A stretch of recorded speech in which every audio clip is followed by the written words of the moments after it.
Hi, and welcome to the Healers Connection. I'm Dr. Michelle Petacola, founder of Secrets of Life and Death and Second Chance Secrets, and of course, the Healers Connection, which is an opportunity for you to be introduced to different types of healers from all over the country, maybe even all over the world. We'll see how that goes.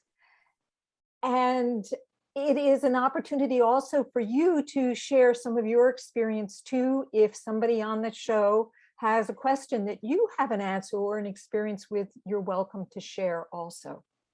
I also want to talk to you about a YouTube channel or YouTube playlist that I have called The Great Human Adventure or Your Great Human Adventure. And it's a series of short videos that is about 4 superpowers that enable you to have a better life adventure.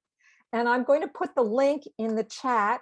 But the best way to find it is to just go to YouTube, Google YouTube and Your Great Human Adventure, and you get a whole bunch of them show up. They're the only thing that shows up. But I have a tiny URL. Okay, this is kind of cool. You can remember this even if you're not seeing the chat. And it's tinyurl.com/YGHAV, which is Your Great Human Adventure, all the first letters of each of the words. What I want to do now is to introduce our guest for tonight. Thank you, Carolyn, for joining us. I'm so glad to see you. Hi, Carolyn. Yeah, so Kimi Avary is somebody I've known for many, many years. And she helps singles and couples learn how to communicate with their partners in a way that works. She is the author of the upcoming book, Relationship Navigation. It Takes More Than Love, that has been personally endorsed by Dr. John Gray of the Mars-Venus series. She holds a master's in counseling psychology and a bachelor's in family studies and human development.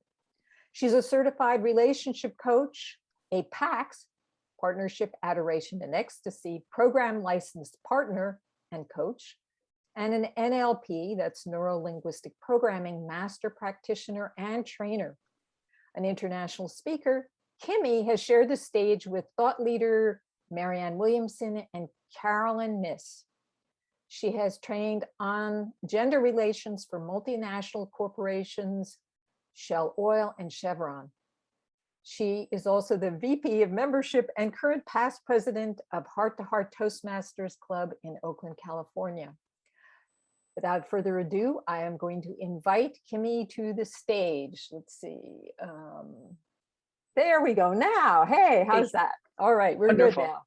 All right, so Kimi, please tell our group a little bit about what you do and who you work with and how you got into this relationship navigation specialty.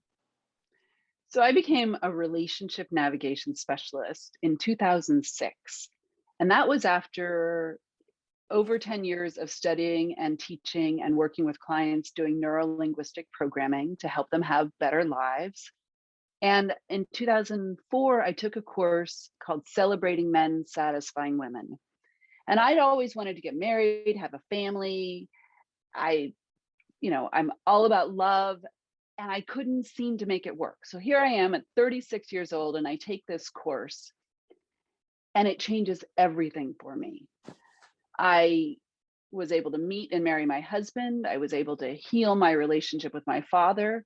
And so all of my coaching clients, life coaching clients, I could see these patterns that were making their relationships fall apart and their lives fall apart.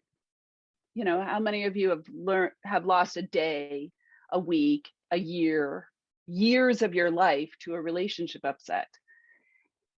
And all of a sudden I could see these patterns. So I drew a heart on a flipboard and it said, your dating success. So that was the beginning of it in 2006. And so I've been doing that for, I think, almost a little over 14 years now. And it is amazing because I help singles choose a good partner, heal the past so that they can become the magnet for what they desire, and so they can live their lives in love.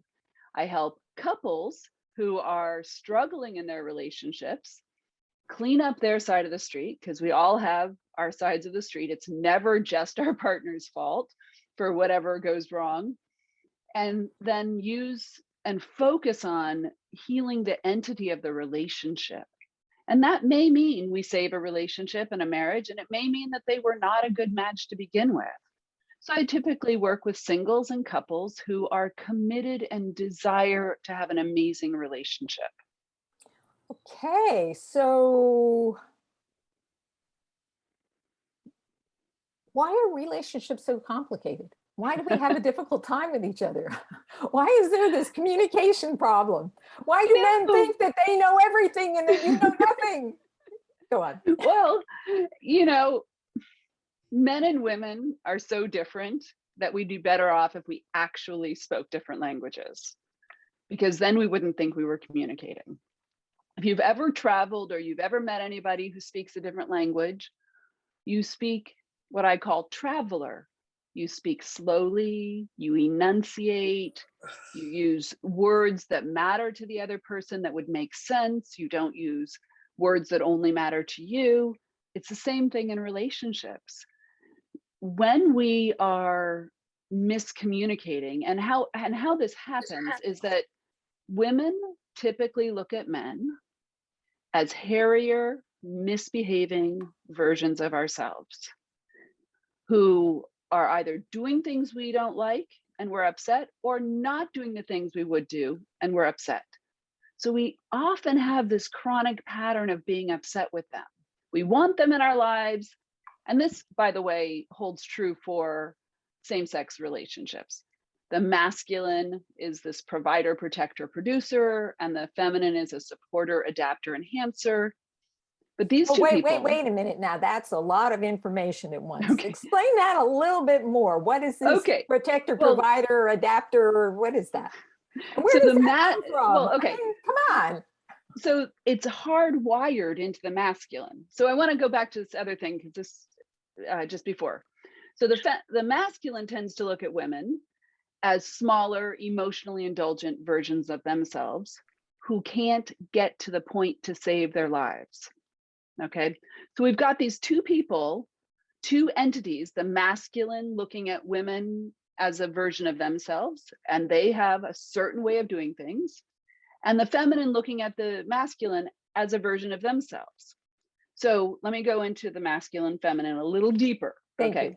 So the masculine, provider, protector, producer mode, that is typically men, but it can be women in the workplace. It can be women, single mothers. Motherhood is seen as supposed to be feminine and nurturing. Once a baby comes out, you are providing and protecting for that baby. So you go into masculine mode. And it's kind of hardwired into the masculine to protect the people that they claim are theirs. And when I say claim, it's like there's a switch in their heart that they're committed to protecting, and they would die for those people. And once you, like a switch, you can't make it turn on, ladies, by the way. You can't force somebody to commit to you. And if you do, you'll regret it, I promise. So if you imagine a circle here, this is the commitment circle, and there's a switch. Once that switch turns on, it's on for life. When I work with divorced men or men who are divorcing, their biggest question is, how can I turn off that switch? And I'm like, I'm sorry, it's like hardwired into you. Like even to this day, if my husband's ex-wife calls him and she really needs something, not the puppy she wanted him to help her buy, but really needs something, he will help her because she is the mother of his children.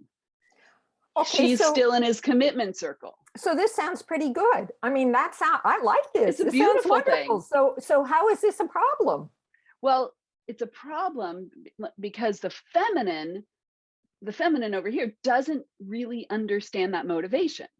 So when I was 16 and I was driving around like a maniac and crashing cars all right and left, I think I had a death wish, but my father all of a sudden tightened down on trying to protect me because he couldn't protect me in the car. So I had stronger curfews and I was grounded and all these things. what I thought was my father was an asshole. And then I learned that he's actually just trying to protect me.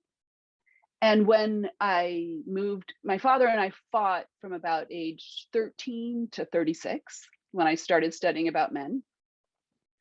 He had welcomed me into his 2-bedroom house to live there during graduate school. Within the first 3 hours, we were fighting, and I thought, this is the worst decision I've ever made in my life. And then I started understanding that he was driven to provide and protect for me. He welcomed me into his house so I could see all the ways that he had protected me my whole life. Even though I, as an independent woman, was going, screw you, I'm fine. Don't, who died and made you boss of me? Well, I've learned to allow my father to contribute to me. I've learned to allow my husband to contribute to me. And I'm pretty darn sure that I would not be married if I hadn't learned that. So it sounds like what we as women need to reframe or reinterpret what's going on. So I remember for me, one of the things that used to trigger me is I would go off to an event. I'm a coach, so I'd go off to a coaching event and I would come back and my husband would grill me. And I would feel totally unsupported and feel like he was trying to find the weakness in and undermine what my experience was. But the reality was he was just trying to be protector provider. He was just trying to make sure that nobody was like sucking me into some great expenditure of money. He was just trying to see I was okay. Well, and in that case too, there's also a money manager because they see themselves as the provider. Even if they're not necessarily contributing as much financially, they see themselves as providing for you. So they're constantly calculating the number of the cost of things that would impact the financial future for you as a couple. And of course, not every man shows up like that, but part of the reason they don't is because they've either been forced into a commitment, a baby gets born, they say, oh, you have to get married. They're committed to that child, but not necessarily that woman. Right? So what you want to do is look for the men who actually want to contribute to you and find ways to be voluntarily vulnerable and allow them to contribute to you. They love being around strong, powerful women who are voluntarily vulnerable, who don't have to be like, you don't need me, I don't need you, we're fine, which is my take my whole life until I started studying this. And when I learned to allow men to contribute to me, I feel like a queen. I feel supported instead of just like their buddy, which is where I was stuck for many, many years. And all the guys I dated, they were wonderful people, but we got a question. And by the way, I'm encouraging everybody, as Kimi says things, if you're not quite clear or you want more clarity, please post. I am keeping an eye on the chat. Harriet says, what do you mean by voluntarily vulnerable? Give us an example. Okay, so as strong, powerful women, that's a great question, Harriet. Thank you for asking. As strong, powerful women, we often feel like it's not okay to have a need. It's not okay to be needy. We don't want to be seen like that. So we need to look for ways that a man can contribute to us because they actually won't stick around if they're not needed. So when I say voluntarily vulnerable, it means it's a choice.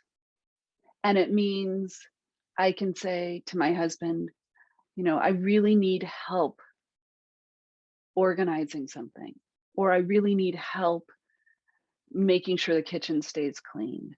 Would you be willing to help me? Instead of feeling like I have to take it all on my shoulders and all on myself, and then I'm cranky and pissed off because I'm doing all the work.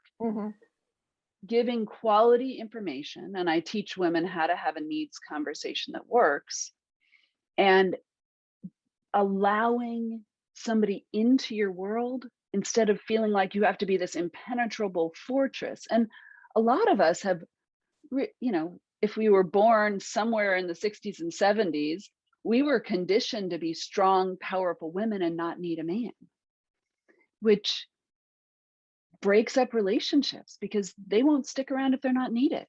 That's a really, really good point. So Does let's that answer your question? It No, does. I appreciate that explanation because I am an independent person. There are certain things in the tech world and in some other ways that I will call on a man for his expertise, but I don't feel that I'm needy. I'm inviting him to support me in something that I can't do myself. That is beautiful. So you have found a way to be a strong, powerful woman who is voluntarily vulnerable. I love that. Love it. So anybody else have any questions? Because I'm going to go on with my questions. Well, and I wanted to go on a little bit more into sure. the feminine. Okay, yes, that's a good idea, because we also should look at ourselves in this picture. So the feminine is the supporter, adapter, enhancer. We are constantly looking for ways to upgrade, like make things better. So I had a client session earlier today, and here's the problem that happened. He's been wanting to do, they've got an art studio, and he's been wanting to do community events. And it's been put off. He finally says to her a couple days ago, we're going to do it this Thursday. I've invited people. She goes, oh my gosh, how many people? And he says, lists off more than 6 people. And she goes, we only have 6 chairs. And he took that as a criticism, where she was really trying to support the event so that it would work. And in her mind, it's like, how can we refine it and make it perfect? But it didn't come off to him like that. He heard it as devil's advocate, and he sees himself as, when she's doing something, go for it, you've got this, you're awesome. And that's his style of motivation. And if somebody feels like they're tearing things apart, it was really upsetting to him. So she wanted to support him. And I said, okay, so here's what you do. You think those thoughts in your head, and you say to him, I have a couple of things that we need to get in order to make this event go well. That would have been like, he's like, oh my God, that would have been amazing. Now, men also create plans. So there's the first part of the plan that's all planning and it's fun and we're talking, it's so juicy. And then the plan gets set, but we don't know that because they don't say the plan is set. So then we say, oh, what if we put purple flowers in the house? And they go, no, we can't do that. And you're like, who died and made you boss? And all of a sudden our relationship feels broken. The plan has been like, this is what I can be accountable for. I know I can do this. So anything extra feels like you're thwarting the plan. So here's what we need to do as women is say, when we start to get that pushback, oh, is there a plan? Would you be willing to tell me about the plan? Because the plan is words that they use, right? Would you be willing to tell me? Yes, blah, blah, blah, blah, blah. And then you say, I see a way of contributing to this to make it really go well. And because that's the supporter in us, we like to do that. And there's not an enough switch in our brain. So what happens is we keep trying to refine and evolve. It's one reason we don't get articles written or blogs done, or, we don't do things because we're trying to be perfect. And one of my male coaches, Eric Lofholm, will say, done is better than perfect, because then you have a baseline to work with. So I have male coaches and female coaches because they both offer different perspectives that help me to navigate things better. But this is a really, really good point, because I've certainly run into that in my relationship, where my husband lays out this idea, But what he doesn't tell me is that it's already a plan and it is not really negotiable. And I'm like, well, what if we only go for 5 trees instead of 6 trees? And he's like, no, it's going to be 6 trees. And I'm like, well, look at this. And no, the plan is laid. And to realize that, and if I were to want to change it, I might really have to take that into consideration, that he's already got the plan. Well, right. And so if you know there's a plan, so my husband's was laying hardwood floor, and he was going into a room that did not have a wall to line up against. So from when I walked in the house, I could see the floor curving, but he was down hammering away and he didn't see it curving. And I said, honey, the floor's curving. That was a knee-jerk reaction. I said it too fast. And he gets all grumpy with me. And I said, okay. I pulled back and I calmed down and I said, I need to know how I can give you some information that's really important to this project. And he said, okay, what is it? I said, well, the floor's curving and you got to try and straighten it out because it doesn't look good. And he looks at it and he sees it because he's now standing up. He can see what's happening. He had to take 8 feet of floor out that was 2 feet wide that he'd already laid because it would have been a complete disaster. So we do need to be able to have, the word that's coming to mind is the cojones, to speak up when something is going on. And you can say, I'm really sorry to interrupt. I have to talk to you about the plan. There's something that I'm seeing that's a big problem. Because one of the things that the feminine has is this diffuse awareness. We see all kinds of things going on that the masculine single focus might not get. One of the reasons why corporations that have men and women on the boards are way more successful than ones that only have one gender. So did you explain why women have diffuse awareness and men have single focus? Sure. So think about the hunter going on a hunt. The hunter thinks about the plan, so they're planning it, and then they collect their energy, and then they single focus go on that hunt. This can be like my husband deciding to become a scuba dive instructor. It took 4 years, and all he did was focus on that hunt. If I didn't know that this was taking place, I would have been like, what the hell is wrong with you? Because, focus on your marriage, right? But that single focus is what gets him to the deer, makes it so he can bring home dinner. Single focus is a beautiful thing. And it comes from being a hunter. You don't pick flowers on the way to getting the deer or the deer's gone. The diffuse awareness comes from like our ancestral gathering in the meadow, right? We're constantly scanning for mushrooms and berries and usable things and beautiful things. We're constantly scanning our environment. And we have ways to do things. Like I'm an avid chanterelle mushroom gatherer. They're the only ones I gather because they're so distinctive, and I know exactly how to find them. Walk under a hill, look up, I can see their golden tips, and then I can see them pushing up under the leaves, and that's how I know where they are. I have a process for finding them, right? And my diffuse awareness is something that makes it possible. When I took my mother's boyfriend out to gather mushrooms, I had to teach him how to find them. But I've got that scan vision. Have you ever had some stranger say to you, have you seen my keys? A man, they say, have you seen my keys? And you're like, why would I know where your keys are? And then they describe them to you and you know where they are. Because we have scan vision. We're nonstop data collecting machines. Ladies, That's can you relate to great. that? I can totally relate to that. That's really great the way that you explained it. Anybody else have any questions? Because I'm going to go on to my next question. Or do you have anything else you wanted to finish on this before I moved on? Well, I think the key is that I see it like a yin yang symbol. The supporters love to have somebody to support, and the providers love to have somebody to provide for. It's a beautiful thing. And like I said, it can be in gay relationships, same sex. It can be in heterosexual relationships. It can be boss and employee. It can be coworkers. This dynamic shows up everywhere. And when we understand what's going on, like why, for instance, oh my God, this is so important.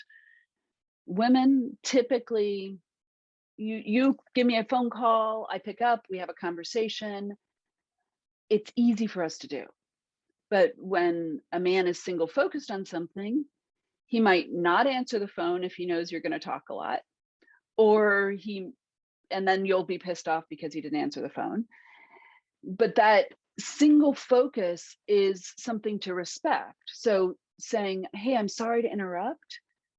I need to talk to you about something important to me. When would be a good time? Is so critical. Because if you don't do that, what happens is we feel like he didn't care about us, he didn't listen to us, he doesn't respect us.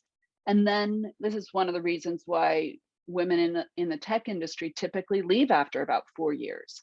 They're like, I've got to go find another place that will make me happy, that will work. But if we know that a man's single focus, then we don't take it personally. And we just say, hey, I'm sorry to interrupt, or I've got something regarding this plan or this project. I need to talk to you. When would be a good time? I need 5 minutes, I need 10, whatever it is. You're going to feel respected and honored instead of shut down and like you don't belong. So I guess what you're saying is remembering that the masculine is single focused. And so when you're in a relationship, certainly if you're trying to communicate, you have to realize that you may not have their attention. You think you do, you're just spouting out whatever, and you're walking through the house and you're saying stuff and they're not getting it. And so you actually have to make sure that you have their attention before you start to speak to them. Is that correct? Absolutely. And if you don't do that, what will happen is you just feel like they're not listening to you. They don't care about you. And that's not the truth. They wouldn't be with you if they didn't think you were pretty amazing. Nobody gets together with somebody they think is a creep, right? So they want to make you happy. And I remember the first time my husband was watching a football game around me, and I tried to say something. He got really grumpy, and I was like, I was so upset. And then I said, okay, right. Remember what I teach, right? He's single focused. I talked myself off the ledge, which is what I help my women clients do. Talk yourself off the ledge, look at the reality. Oh, he's single focused. And then I waited until after the game to have a conversation that I needed to talk to him about. Now, if it was super important, I could have said, hey, can you pause the game? We really need to talk right now. This is going on. Now, what are some of the things that men need to know about women to help them have communications with women? Well, that when a woman is multitasking, because we're often multitasking at home, that she's not being disrespectful, that if you really need her focused attention, say, sweetheart, can you sit down with me for a few minutes? I really need you to stay present and focus on this. I know you've got other things you need to do, and this would really help me. That's one thing.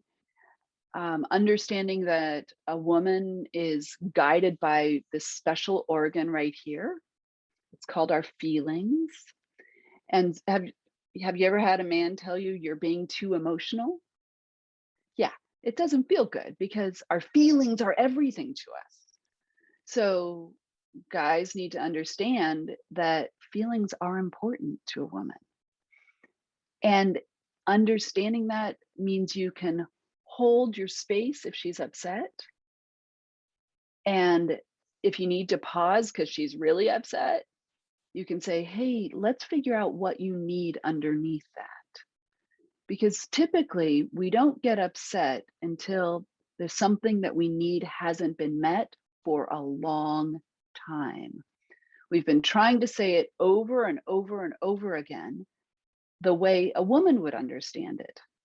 We'll be critical and say, or, a female friend calls and we're upset with her. So we say, that's really upsetting to me. And it hurt my feelings and this and that, right?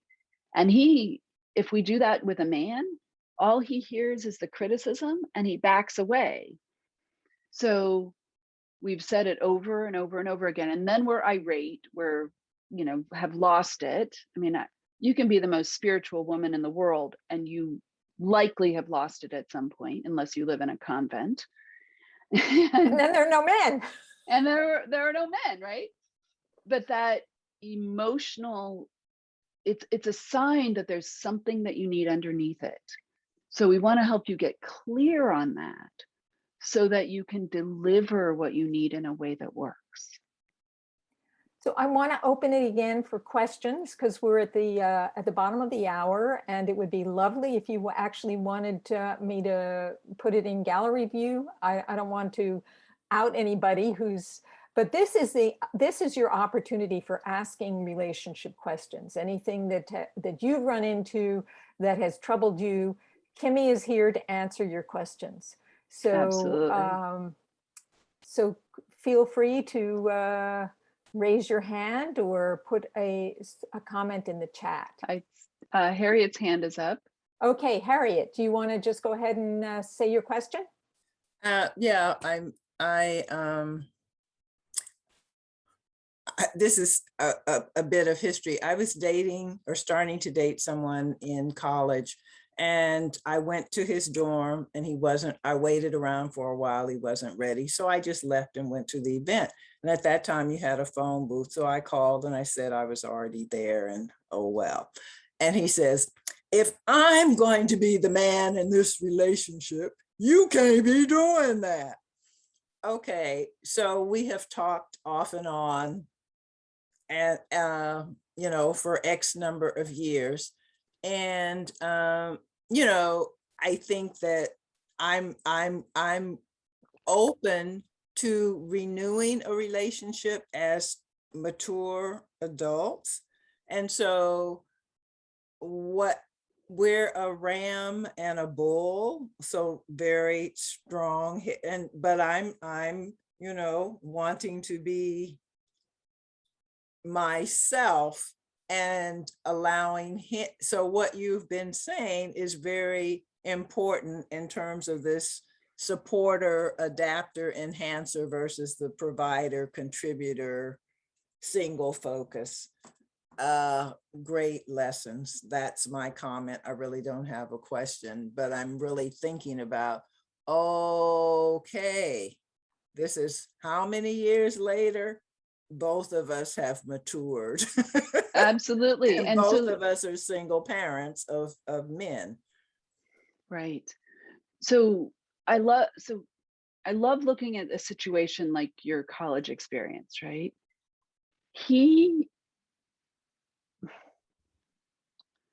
Men want to be able to contribute to you, and they want to protect you. And you want to be around a man who wants to protect you. So that's one place where if a man is inspired to be the one who walks you down the street with his hand on your back, or open the doors for you, or do things like that, your receiving that well will go well. Right. And I'm guessing, like, how old is he? He's probably 69 or 70. I'm 72. Okay. So he's what I would call a king or an elder. So we both are. Yeah. Yeah. So he knows what he wants to contribute and knows what he doesn't want to contribute. And I think he knows what he can contribute. Right. Absolutely. Because he's retired with far more finances than I have. Yeah. So he knows what he can contribute and knows what he wants to contribute. And that's really important for you to consider. You've got to know what your needs and requirements are. The requirements are the things that absolutely must be there, or you will never be happy. Right. You will fight over those things over and over and over again.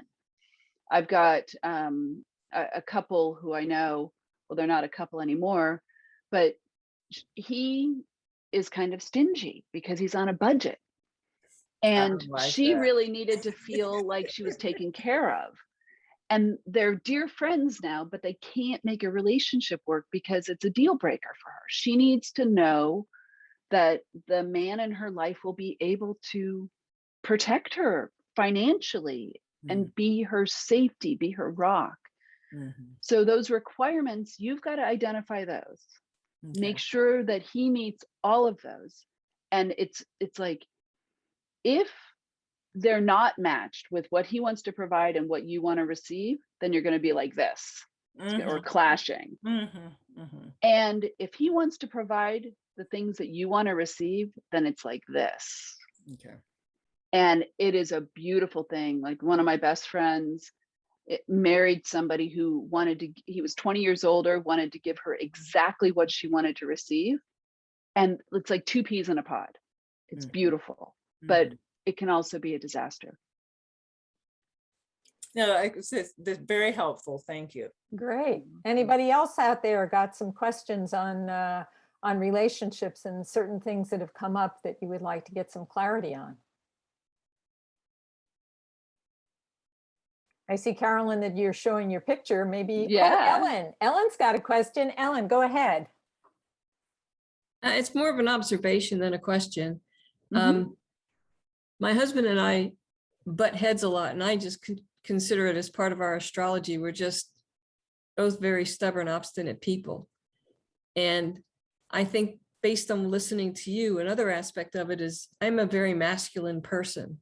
I can stay very focused, much more than scanning the room. In fact, people will say, "Did you see such and such?" And I'll say, "No." "Well, it was right there." "Well, that's because I'm a very focused person." I think that may have gotten in our way a couple times with competing power. Yeah. Yeah. And Ellen, I don't know what age you are, but here's one of the things that happens biologically for men and women. Around age 50, women tend to be able to focus more because our estrogen drops and we're single focused more. Men, their corpus callosum gets broader so they can start multitasking. One of my trainers said to me, or was describing, how stunned she was the first time she used to put things by the bottom of the stairs to take up when she went upstairs. And her husband, who is 20 years older, she watched him reach down and grab those things and take them upstairs. She's like, "Oh my God, it's happening." Like, he's actually got that diffuse awareness that's developing, right? So that shift, and Ellen, a lot of times, I mean, like I said, men can be in more feminine, women can be more masculine. There's no right or wrong here, right? And women tend to be more flexible in terms of being in masculine or feminine mode. We can, like, have you ever been in your house and nobody's there and you can kind of unwind your energy and you zone out and you like do little projects here and there? Have you ever had that experience? Yep. Yeah. So that's being in feminine. And then the masculine, when we're in masculine mode, we're producing a result. And usually the testosterone in our bodies is less than men's. And so that single focus comes from our adrenal glands. And a lot of women end up getting adrenal burnout or chronic fatigue syndrome because of the constant use of their adrenal glands to make the cortisol and adrenaline to keep going and focus. Now, the feminine, the masculine or men tend to know exactly what their percentages are in terms of masculine, feminine. My stepson, when he was 14, came up to me and he goes, "Kimmy, I think I'm 40% feminine." Well, okay. Like, he knew exactly what his number was. And they're not adaptable typically. So when they're supporting, they are providing support. We just sort of support as a general measure. That makes sense. Yeah. And it makes sense that you and your husband would clash because you're both in masculine mode. And one of the things that you might want to consider doing is doing things that allow you to kind of be home, be present, and nourish your spirit by, like, do you find that zoning out time or being in the house alone nurtures you? It's hard to tell because the situation has totally changed with my husband, and I'm at the house alone all the time. So Okay. I get more lonely than I do zoning out. Right. Okay. Yeah. Yeah. So sometimes like I do bead work, or I do little like sewing projects, and those, I don't even care if I finish the project. It's like I'm just doing something and it's a vacation from the world. And so sometimes that can be really nourishing. Okay, thanks. Yeah. You're Great welcome. question. So Carolyn, did you have a question? You're unmuted. No question? Yeah, I'm unmuted. I don't have a question, but I want to say, pardon me, Kimi, your depth and breadth of this information is just remarkable, and it's fascinating. Thank you. Thank you so much. And Carolyn, I know you work with forgiveness a lot. And a lot of what I do with my clients is teach them how to, so I see it as an instinctual response down here, right? And then here's your spiritual response. This is where love or God or spirit, your best self lives. And we can be the most spiritual person in the world and get tripped up in our relationships. But if we understand this dynamic, it becomes easier to forgive and remember love, and then come back to partnership. Nice. Very nice. It's so beautiful seeing you. I haven't seen you in so long. Yeah, it's really I great to see you. know. You look great. Thank you. You should come to one of our heart-to-heart meetings. We've got a Thursday morning one Oh, really? this Yeah. Thursday. Yeah, Where, 10 o'clock. this Thursday's booked. Okay. Yeah, so it's the third Thursday of the month now, as well as the Okay. Saturday one. And where is it? It's all on Zoom. I'll connect with you afterward. Oh, yeah, do. Yeah, it'd be lovely to Okay. see you more. Yeah, it would Yeah, be it would lovely be to see. nice to see all you guys too, Michelle. It's great to see you too. It's great to see you. Yeah. So I wanted to open it And up. Ellen's hand is up again. Yes, Ellen? I just wanted to echo what Carolyn said and add to it that, yes, your knowledge is remarkable, but you also know how to put it in layman's terms, so it's very easy to understand. There's been a lot of speakers I've listened to that kind of go over my head at times, but you're spot on. So I just wanted to thank you for that. Thank you so much. And Michelle and I know we've both done tons of speaker training, and being able to practice through Toastmasters regularly, we get to practice speaking as a member. It's pretty awesome because we're like, I don't have scripts anymore. I look at the room and I feel what's there, and I like to know who's in the room, and then I go. So, but thank you. Practice, practice, practice. Very true. Liz, did you have any questions? We're really happy for you to be here. And if you want to just post it in the chat, you can do it, or you can just put your microphone on and ask your question. And it's okay if you don't feel comfortable asking your question, but this is a chance to get Kimi's important information. While we're waiting to see if Liz unmutes, I just want to say, I believe there will be peace in this world when men and women realize what treasures we are to each other.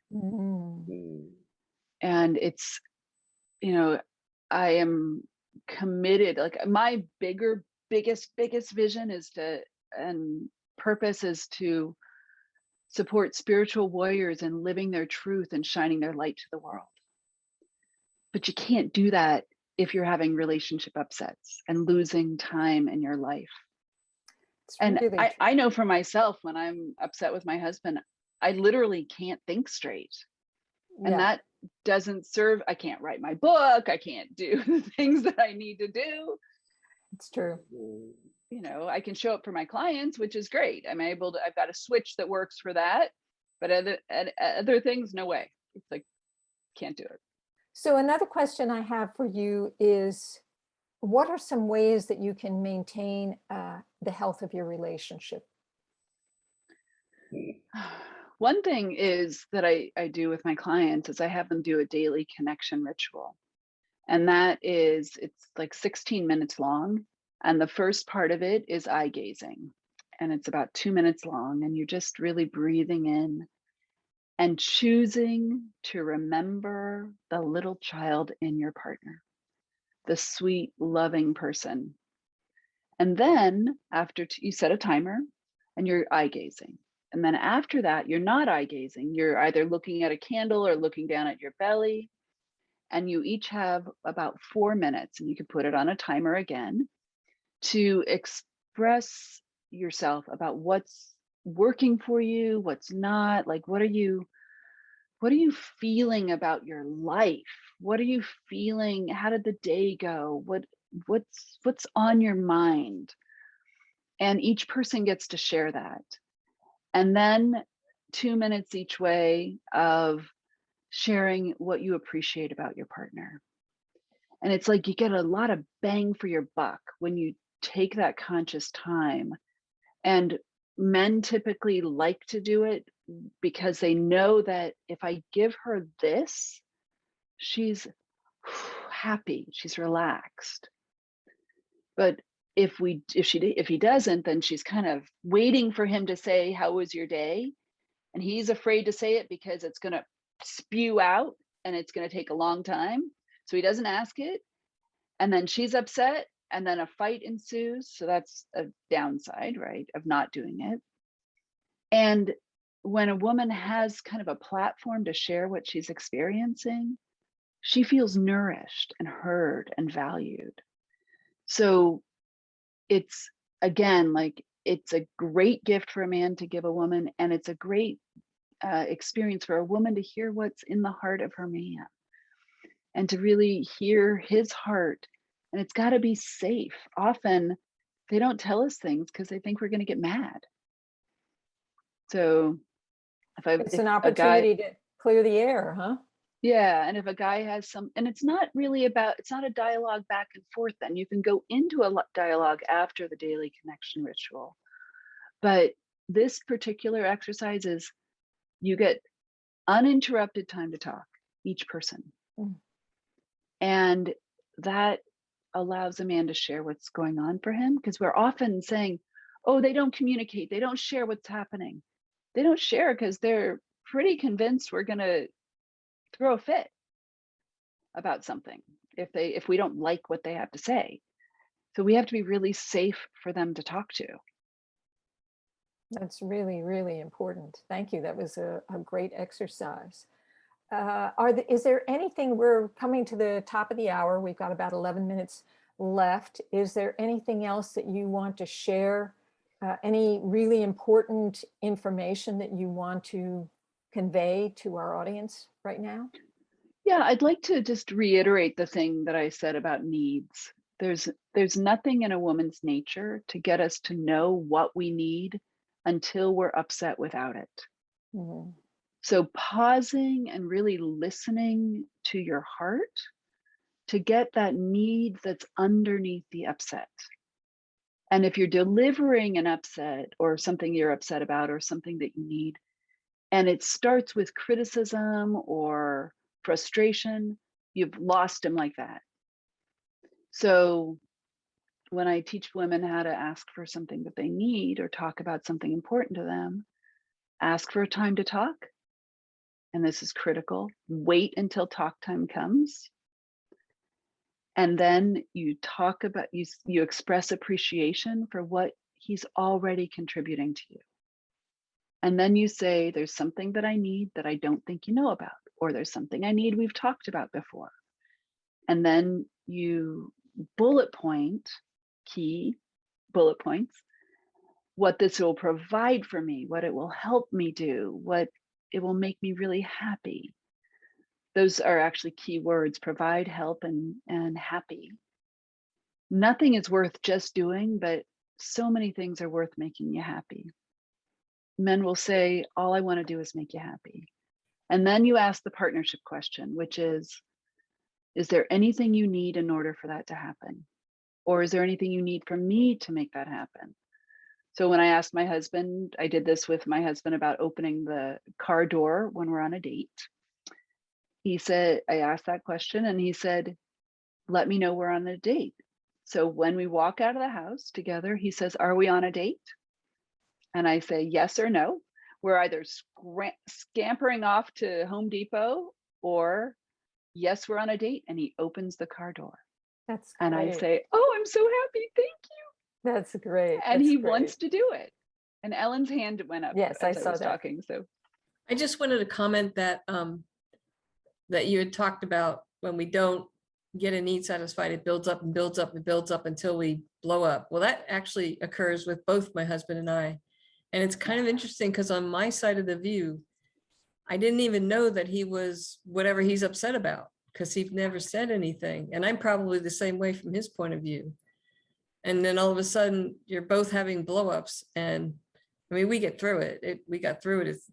It's not like it was ever devastating, but I find it interesting that we both went through the same process.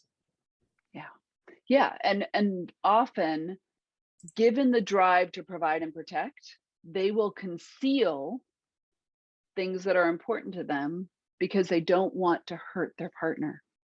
So I hate to open this can of worms, but I'm going to do it.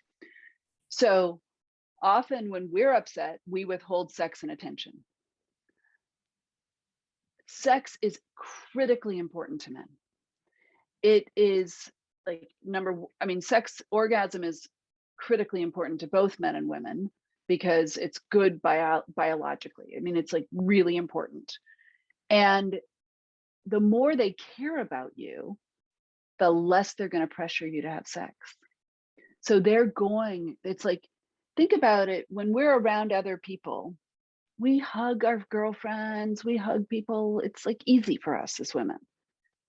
Most of the time, men don't hug each other all the time. So if we're married to a man and we are his sole place to get love and nurturing from, and we withhold that because we're upset about something, and he's got a need that's not being met, that like it'll fester in him, but he respects you, so he's not going to pressure you. That's kind of a conundrum for him. That's like one place where a man often will have a need that it's not expressed. And there are other things too, but it can escalate inside, and then it is an explosion. Are there signs? Are there ways that we can track that or be proactive? I know when my husband starts being snippy with me, I have to say, oh, honey, is there something that you need that we need to talk about? Because he's not going to say it. And if he's upset, he just goes into his room. And then I think he doesn't care about me. And I think, why are we even here? So I just say, hey, I'm getting that maybe there's something that you need that I don't know about.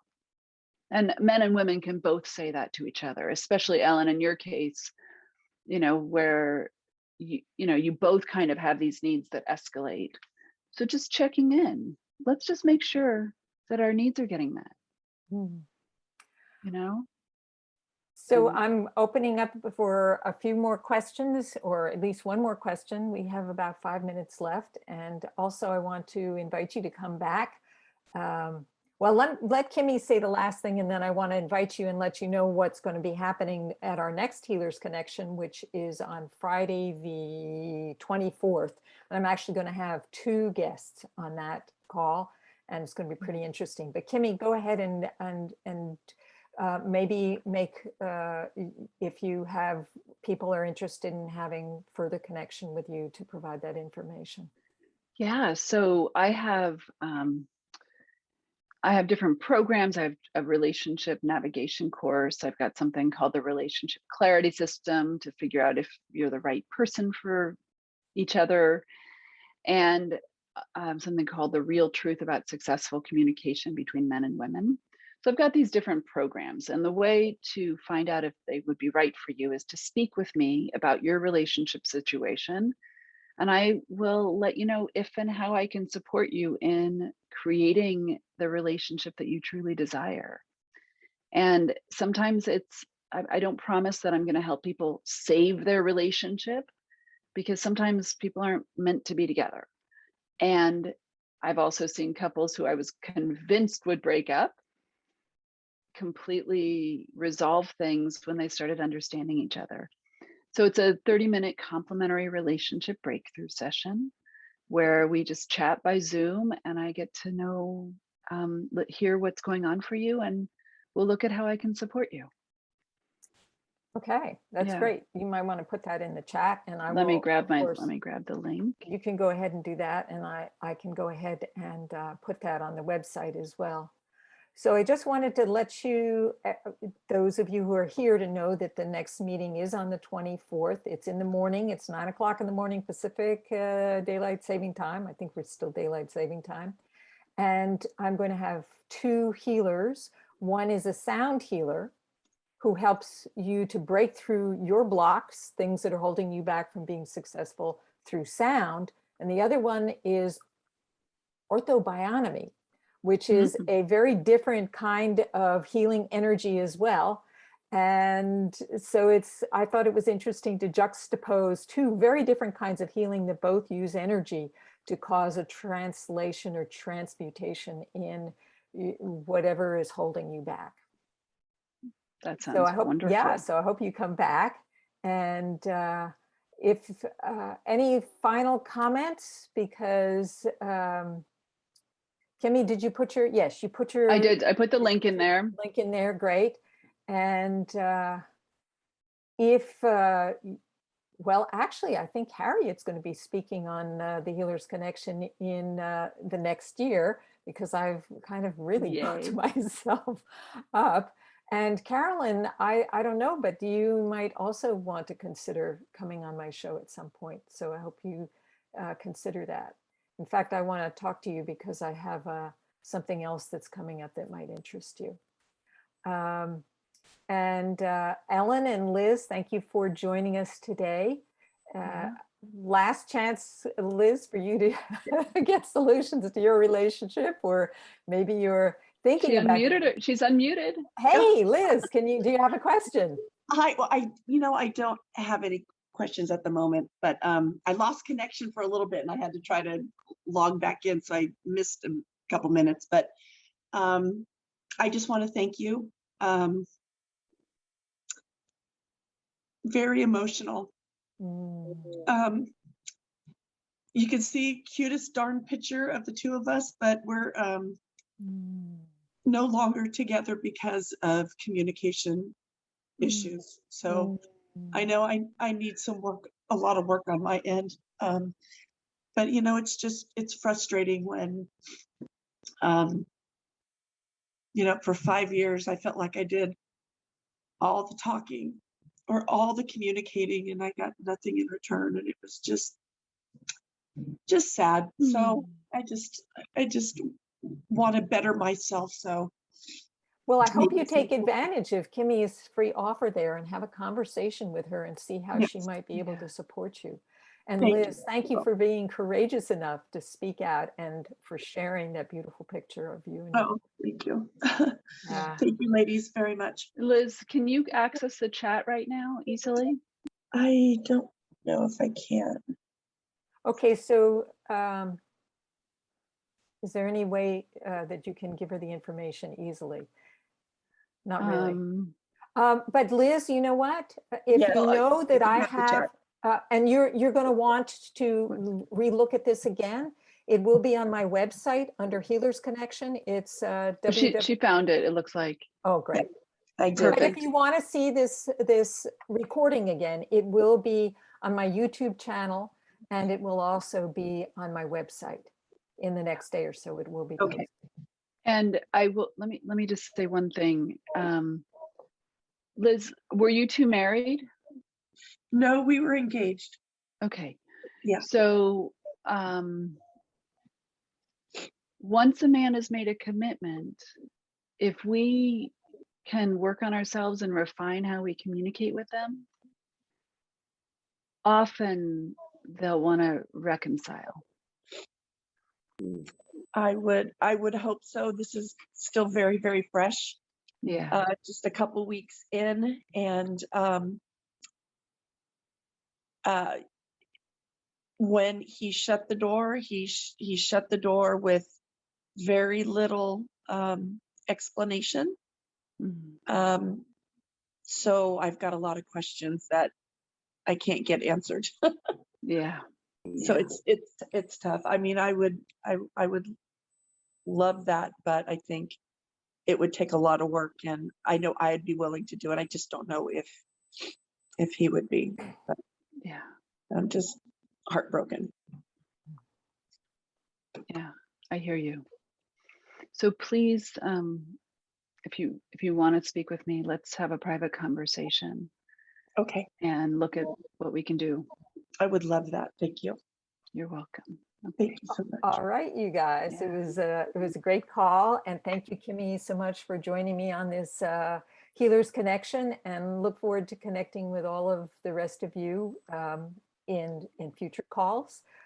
And have a great evening and be brilliant.